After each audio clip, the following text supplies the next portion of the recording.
आज आपण बनवणार आहे घरच्या घरी झटपट होणारा चिकन पुलाव.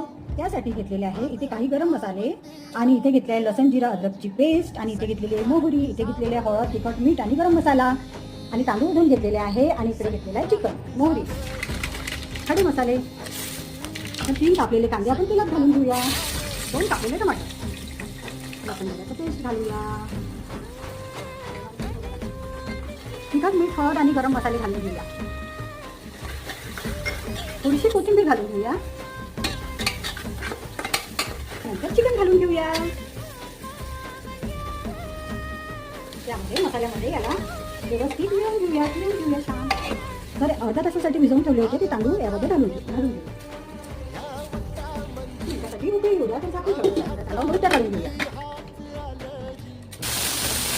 आता बघूया आपली बिर्याणी कशी झाली. वाव किती मस्त स्मेल आहे बिर्याणी.